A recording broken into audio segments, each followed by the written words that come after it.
enquanto eles estavam vivos. E quando Pedro escreve, Pedro já diz que eles estão presos no Hades, a geração que eles não foram perdoados. Eles também ressuscitarão no juízo final e serão lançados no lago de fogo e enxofre. Não perdoou o mundo antigo, mas guardou a Noé, o pregoeiro da justiça, com mais 7 pessoas. Foi a família de Noé, né? Deu um total de 8 pessoas. Ao trazer o dilúvio sobre o mundo dos ímpios.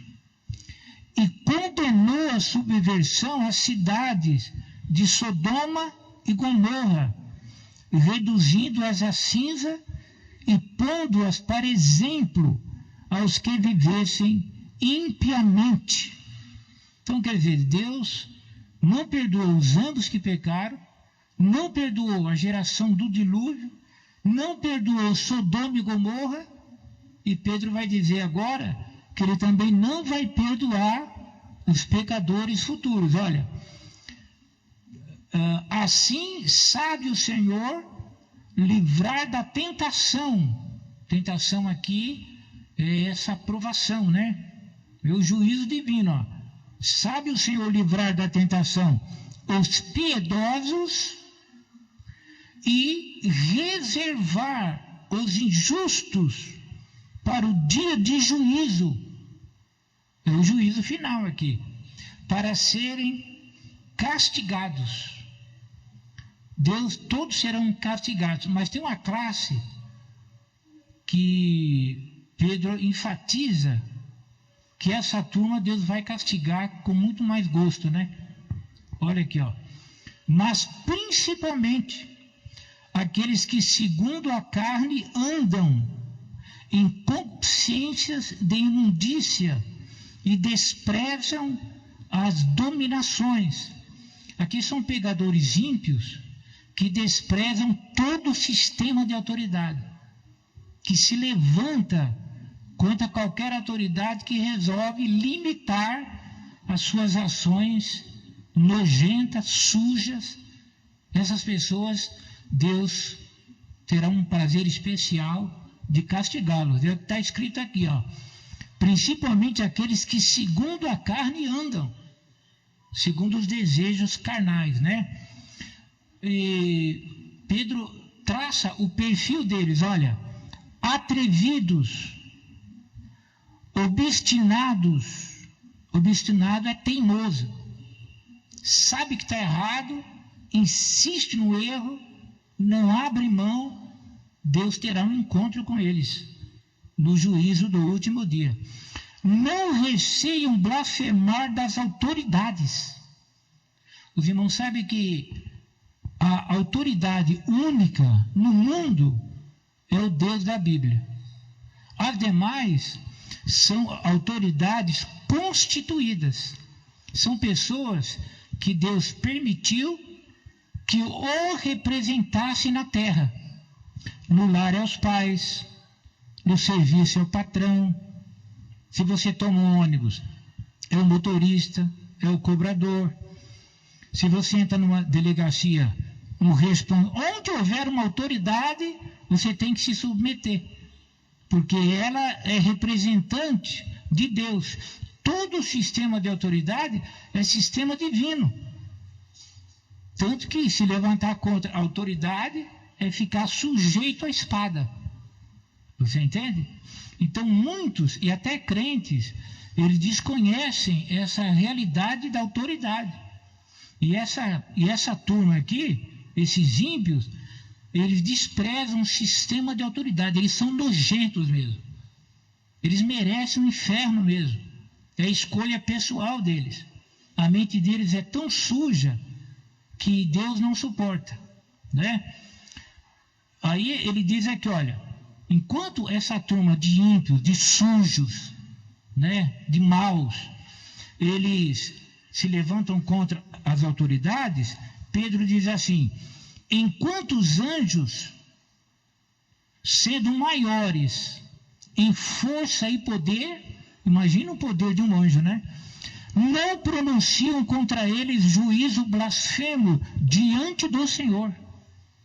Os anjos que são mais poderosos, eles não usam palavra de blasfêmia diante de Deus, porque os anjos sabem quem manda. E quem manda é o Deus que nós servimos.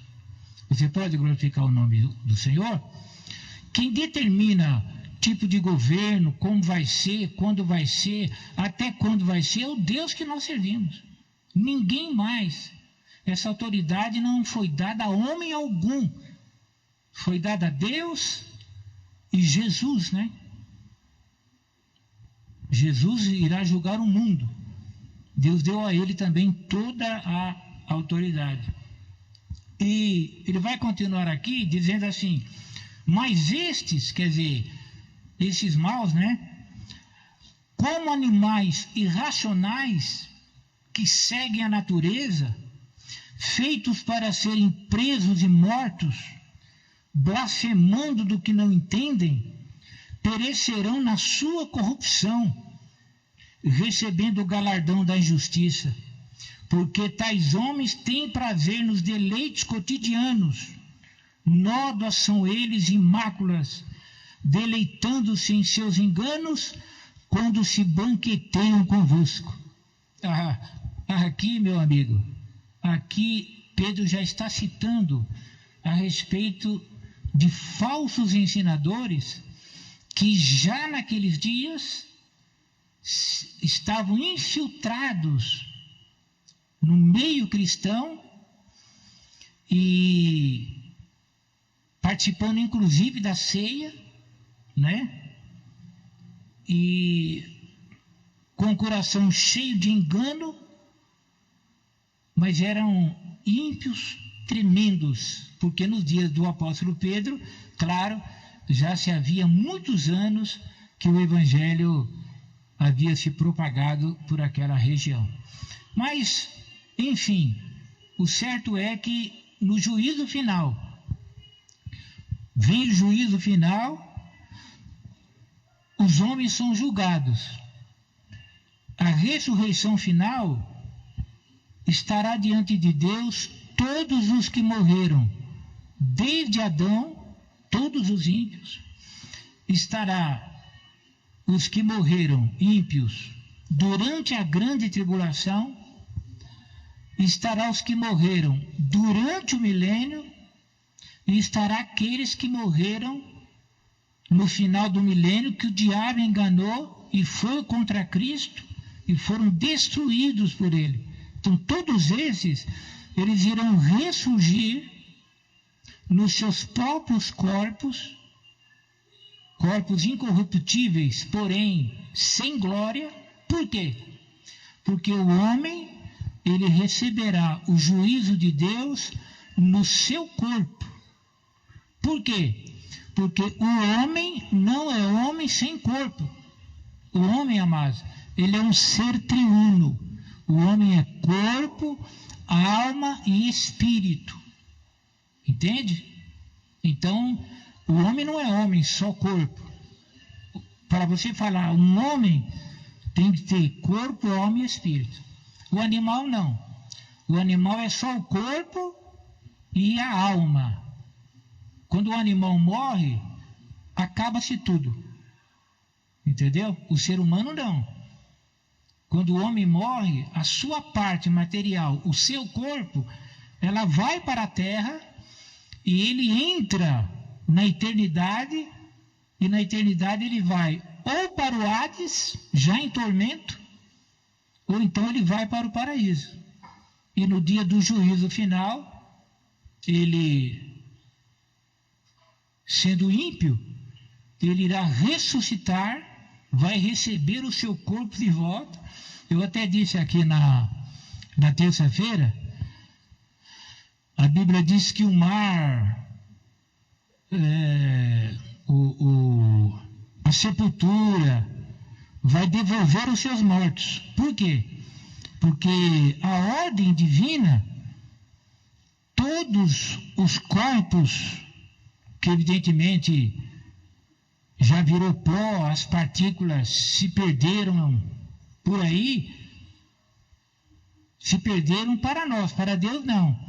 Tudo isso será recomposto E isso no momento em os homens estarão em pé diante de Deus, do jeito que viveram aqui, e receberão o juízo divino. Isso é claro, é algo que vai além do entendimento. Isso é tão maravilhoso, tão glorioso, que tem até teólogo que prefere duvidar do que aceitar o que a Bíblia diz. Mas o certo é que esses ímpios, eles serão lançados no lago de fogo e enxofre. Deixa eu voltar aqui para a página do livro do Apocalipse. Aqui, ó. E aquele que não foi achado escrito no livro da vida foi lançado no lago de fogo. Bem,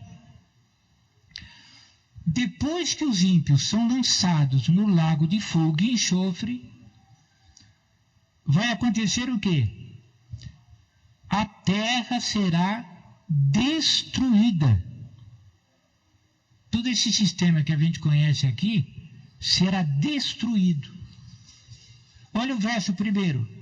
Eu vi um novo céu e uma nova terra. Porque já o primeiro céu e a primeira terra passaram e o mar já não existe.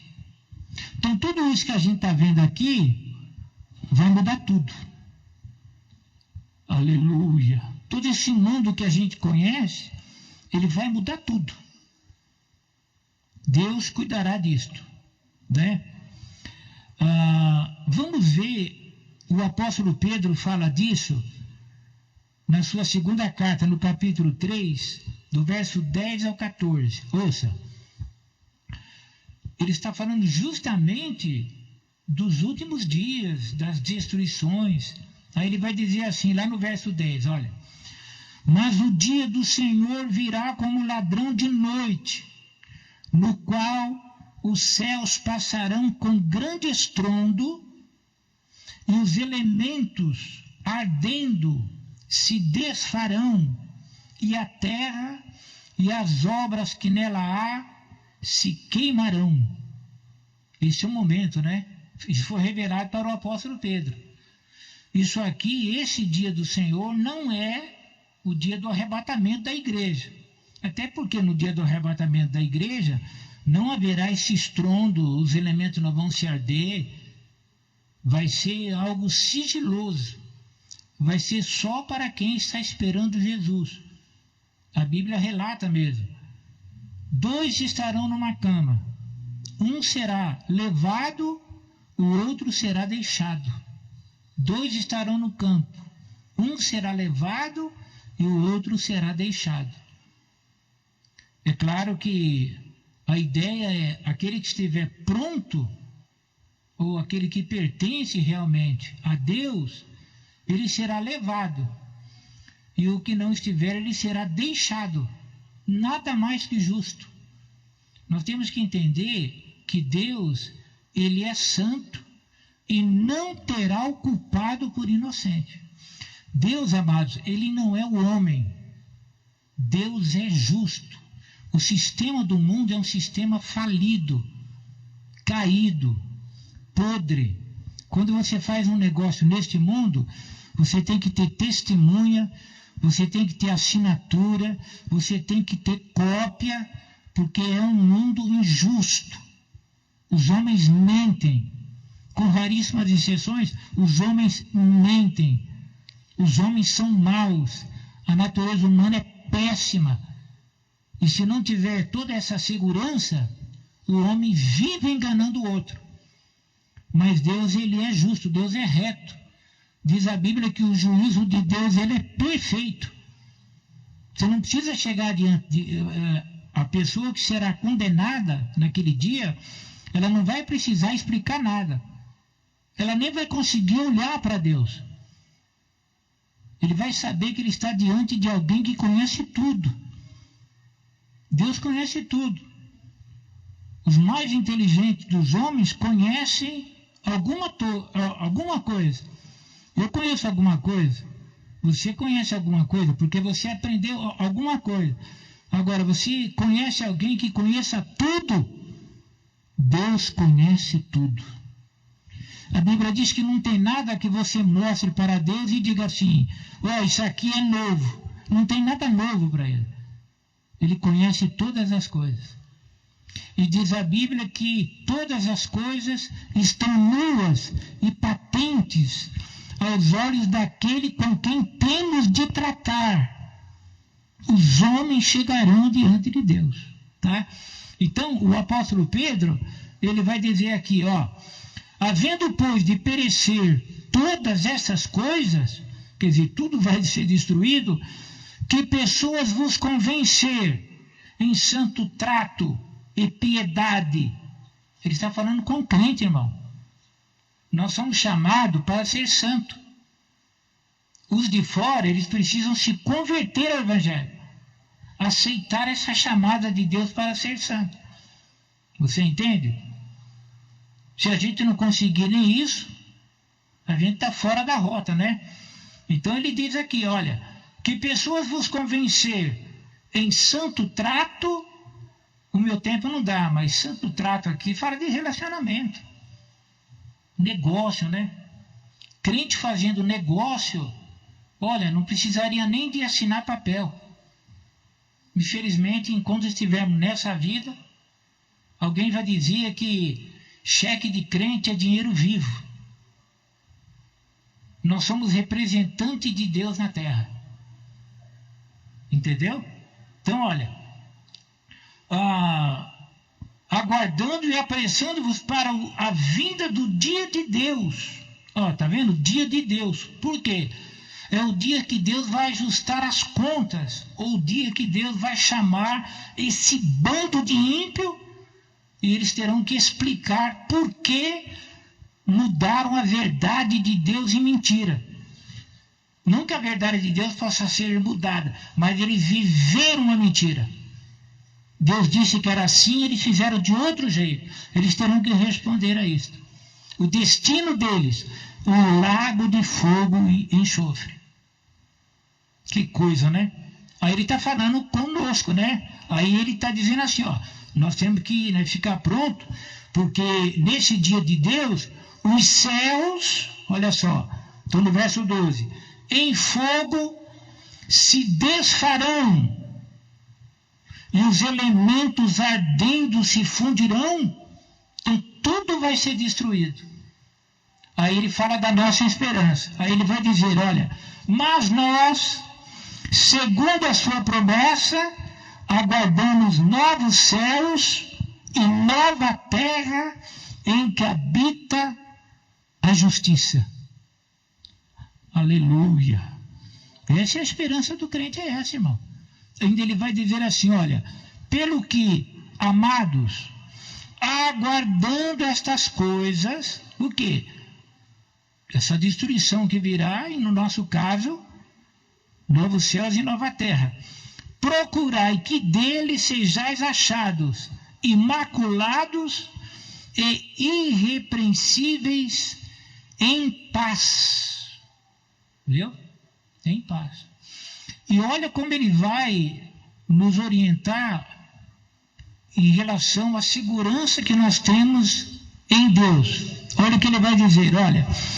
E tende por salvação a longanimidade de nosso Senhor,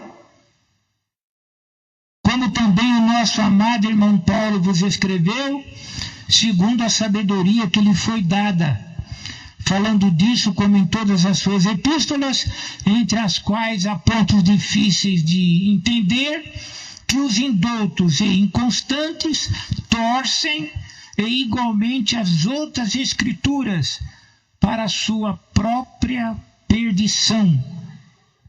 Então ele diz assim, olha, tende por salvação a longanimidade de nosso Senhor. Quer dizer, Deus é longânimo. Deus é muito misericordioso. Então nós que somos crentes, nós temos que ter em mente essa longanimidade, que é a oportunidade de Deus para que a gente melhore sempre. Puxa, você não conseguiu ser o que você deveria ser nesse dia, você vai pedir graça a Deus e vai procurar melhorar. Mas será que Deus vai esperar isso? Vai, Deus é longânimo. O nosso relacionamento com Deus é esse, é procurando melhorar sempre, confiando em Deus, porque o lago de fogo e enxofre é uma realidade. Este evangelho que nós pregamos hoje, ele não causa temor em ninguém, porque não se fala desse lugar de tormento. Você tem que mostrar o inferno para a pessoa, para que ele entenda por que Cristo morreu, para livrá-lo do inferno. Então esse evangelho barato, vazio, água com açúcar, e que não é completo, é um evangelho que engana as pessoas. As pessoas até vêm para a igreja, mas não muda. Você deve ter conhecido algum crente que não muda. Por que não muda? Porque não teme a Deus. Por que não teme a Deus? Eu não sei o que disseram para ele quando ele evangelizou ele. Então essa é a realidade. Por quê? Porque Deus, ele é justo. A mesma intensidade que Deus ama é a mesma intensidade que o seu juízo irá contra todos os ímpios. Então a terra será destruída. Ainda dá para ler mais um verso aqui. Hebreus, aqui no capítulo 12, o verso 26 ao 28. A voz do qual moveu então a terra, mas agora anunciou, dizendo: ainda uma vez comoverei não só a terra, senão também o céu.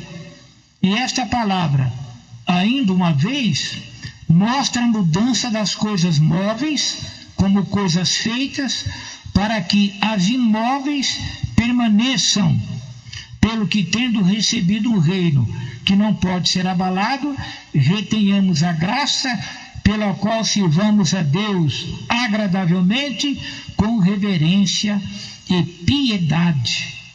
Ele está dizendo aqui que essas coisas móveis, como coisas feitas, quer dizer, tudo isso que a gente vê, isso aqui não é uma coisa que vai ficar, isso vai ser destruído, tá? Agora, vai ser destruído para que as imóveis permaneçam. E quais são as coisas imóveis? É a Nova Jerusalém, é o céu que Deus tem para nós. Isso é coisa eterna, nunca mais passará.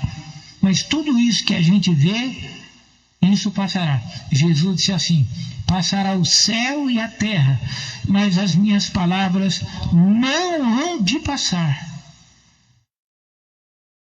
Eu ainda quero ler aqui, vamos ver Isaías.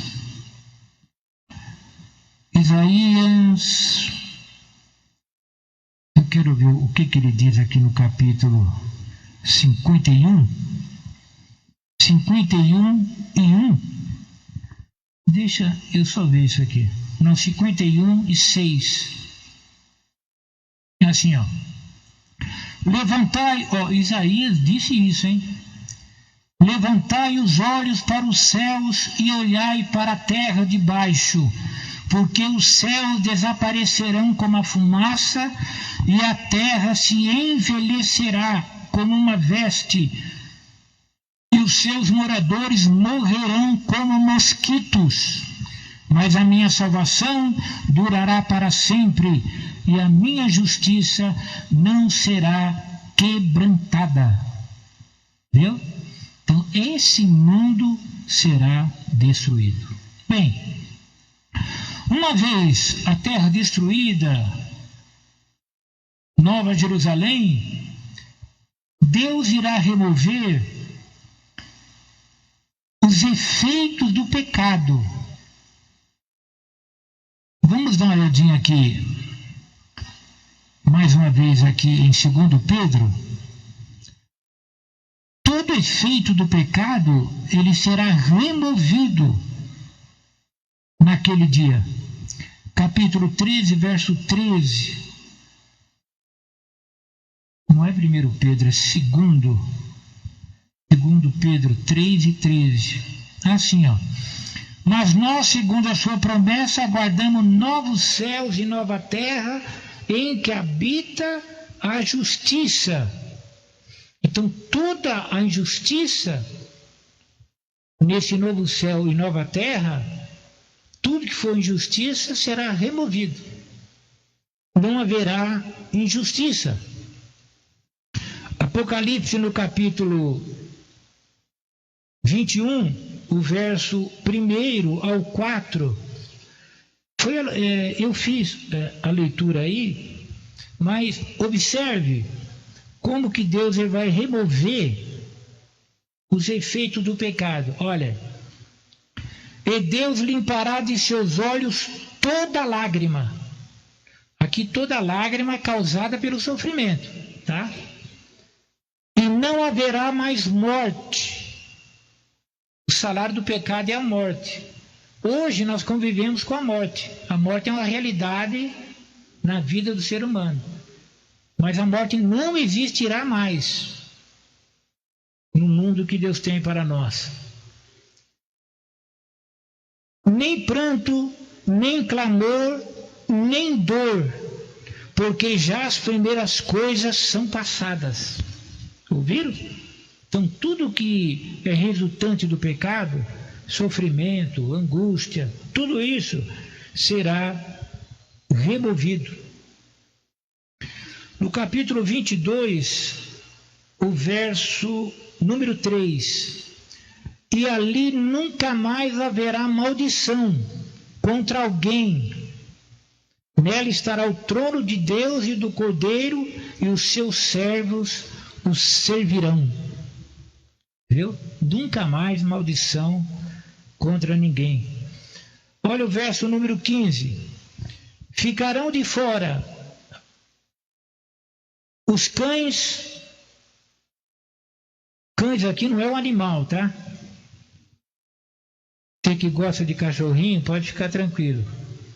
Cães aqui são ímpios, são homens maus, tá? Aqui mostra o lado maldoso do cão, né? A mordida. E, enfim, é isto. E os feiticeiros, e os que se prostituem. Prostituição, na Bíblia, ela pode ser espiritual, quando a pessoa é idólatra. Quando a pessoa ela se curva diante de alguém para servir. Isso inclui inclusive time de futebol, né? Esses torcedores que vão além do limite, que matam pelo clube, esses torcedores eles nada mais são do que idólatras e ímpios. E você sabe que nós que somos crentes, a Bíblia diz que tudo nos é lícito, porém nem tudo convém. Você pode até gostar do futebol. Futebol é um esporte, mas não convém que você seja um fanático. Que a tua coberta seja do time de futebol, a tua cama, aparelho da tua casa, que você fique desesperado no dia de jogo e que falte no culto por causa de um futebol. Isso é idolatria. Idolatria é colocar qualquer coisa em lugar de Deus. Isso é idolatria. Pode ser mãe, pai, amigo, namorado, o carro, o dinheiro, você mesmo. Ocupar o lugar de Deus é idolatria. Deus não aceita, Deus não tolera isso. Então essa é a prostituição espiritual. E a prostituição física, que é a profanação do corpo. Prostituir significa profanar. É quando ele ou ela entrega o seu corpo aos prazeres carnais,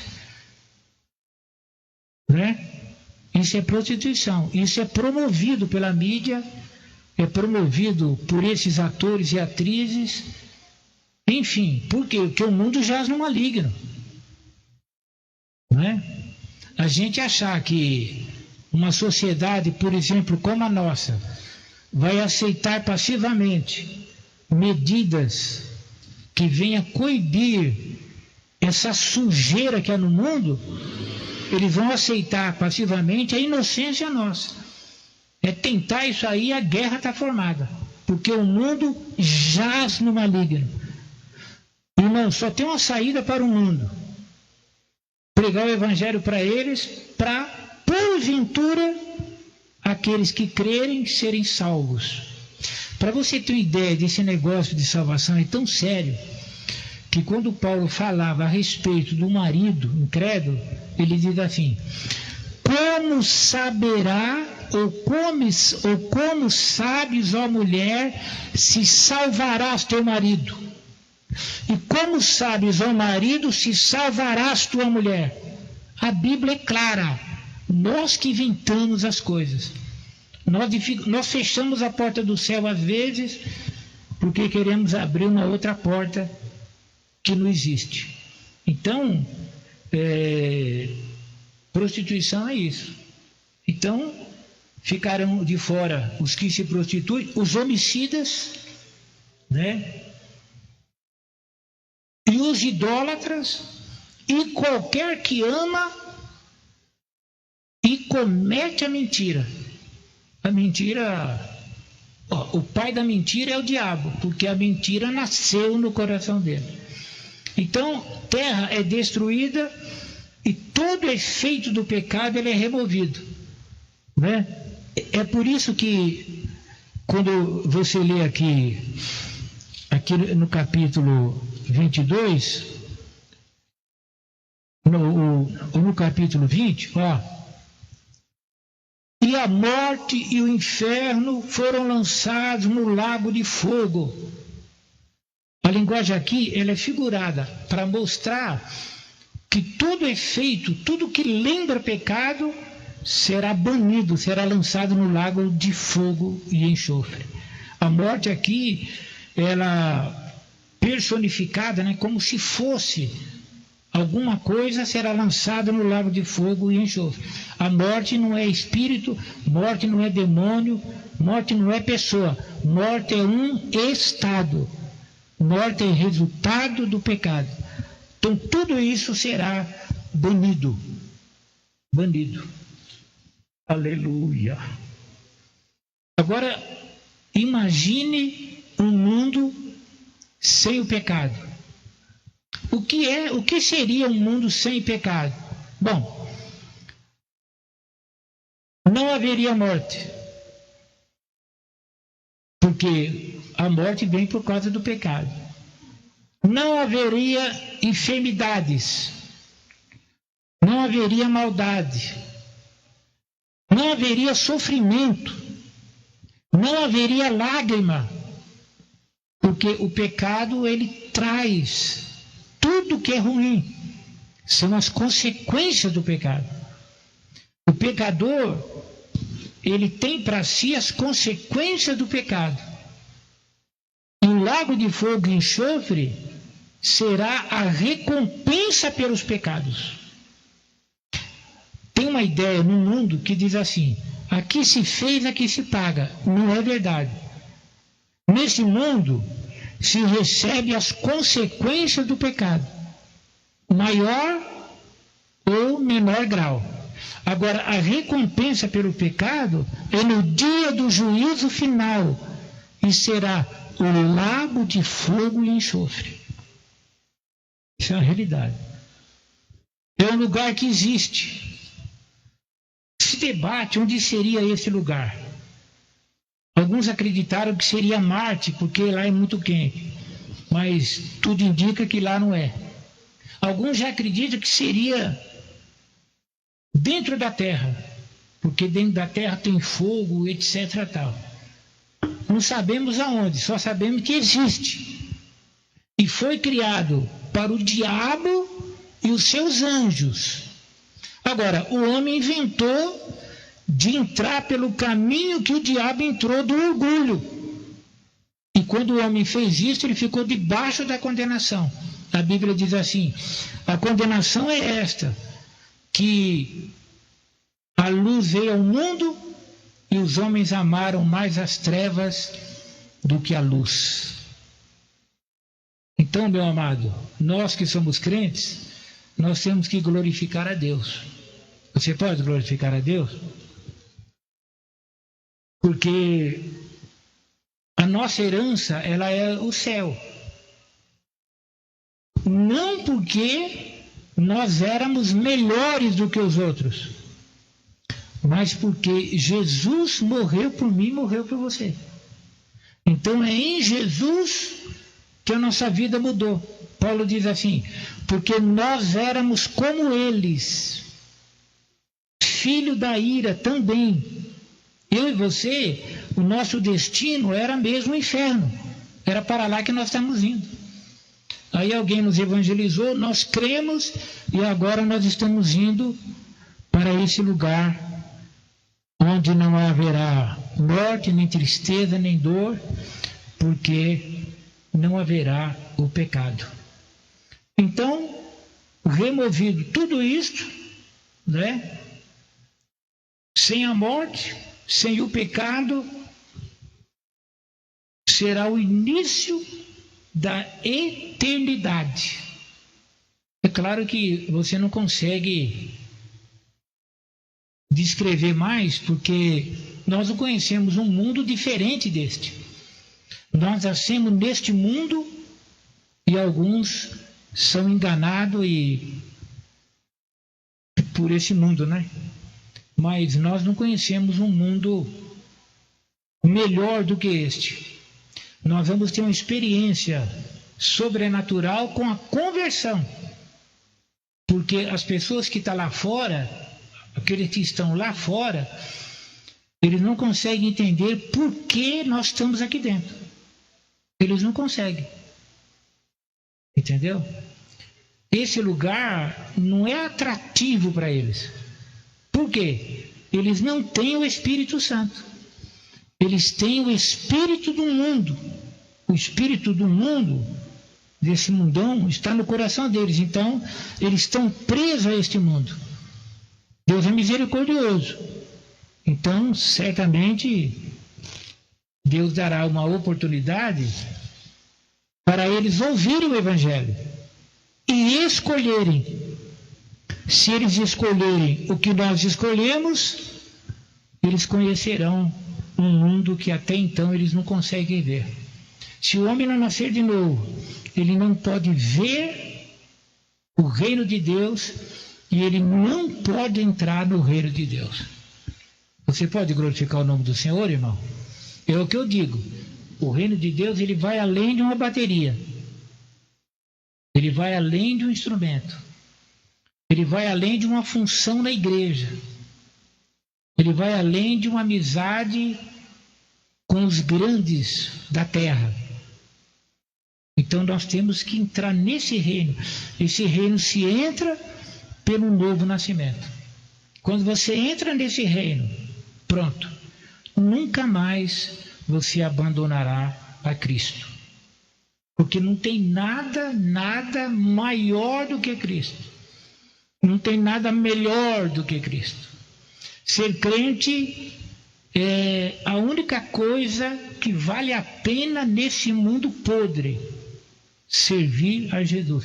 Quanto mais você é preso por Ele, mais você é livre. E no mundo, quanto mais a pessoa pensa ser livre, mais ele é preso pelo diabo. O diabo prende os homens nas suas paixões. Então, ser crente, meu amado, é a melhor coisa. Você pode glorificar o nome do Senhor? Então, ser crente é uma maravilha. E o diabo, sabendo disso, ele tenta nos tirar fora da presença de Deus, usando, como ele é baixo, né? Usando todos os meios possíveis.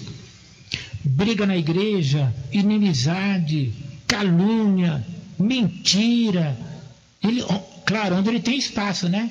Ele faz de tudo para você parar de ser crente.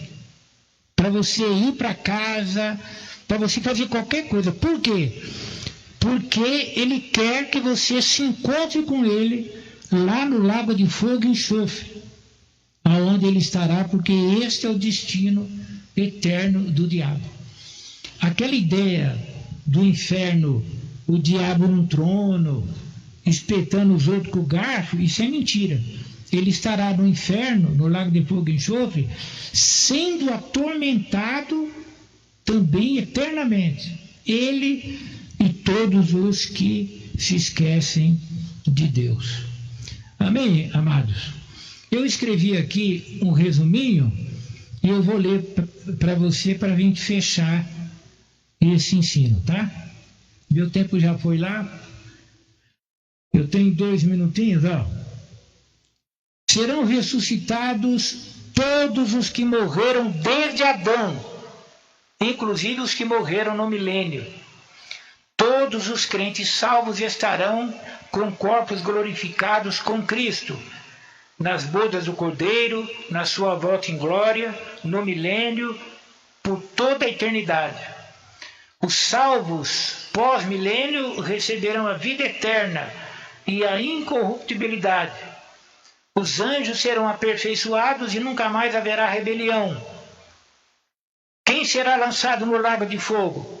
Demônio, Satanás, a besta, o falso profeta e todos os que deliberadamente não quiseram a Deus. Tá bem? Nós estamos encerrando agora. Meu tempo já foi. E obrigado, viu, amados, pela tua atenção, esforço. E hoje eu cheguei aqui 5 para as 8 e já estava um bom número sentadinho aí. E eu gostei, viu, amado? Vamos fazer isso mesmo, tá? Culto de semana é a partir das 19h30. Aí a gente ora aí uns 15 minutinhos, começa 15 para as 8 e termina agora, ó, 21 horas, sem problema. Tá bem? Fiquemos em pé.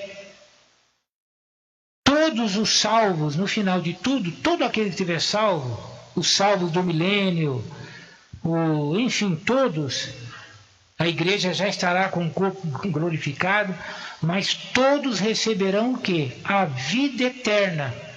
E aí começa a eternidade. Um mundo que a nossa mente não alcança será totalmente diferente do que a gente conhece. Por quê? Porque nesta vida nasce criança. Por quê? Porque morre também, né? Então aqui tem que nascer. Mas nesse mundo novo não haverá essa forma de vida que a gente conhece, porque lá ninguém morre, lá tudo é eterno. Então não vai precisar, digamos assim, um trabalho de reposição, né? Então a morte será banida. Enfim, é um mundo que a nossa mente ela não consegue alcançar porque nunca vimos. Mas é o melhor de Deus para mim, o melhor de Deus para você. Tá bom? Nosso presbítero Sebastião ele vai orar agora e nós estaremos encerrando em nome de Jesus.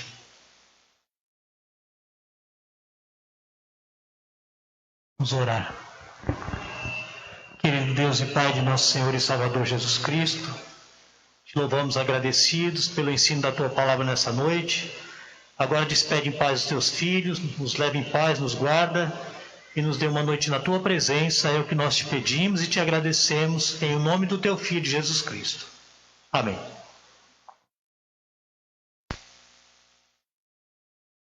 Meus amados, olhe para o teu irmão agora. Diga, irmão, Nova Jerusalém me espera. Nos espera. Meu amado, que o amor de Deus, a graça do nosso Senhor e Salvador Jesus Cristo e a comunhão e as consolações do Espírito Santo do Senhor esteja convosco em nome de Jesus. Amém?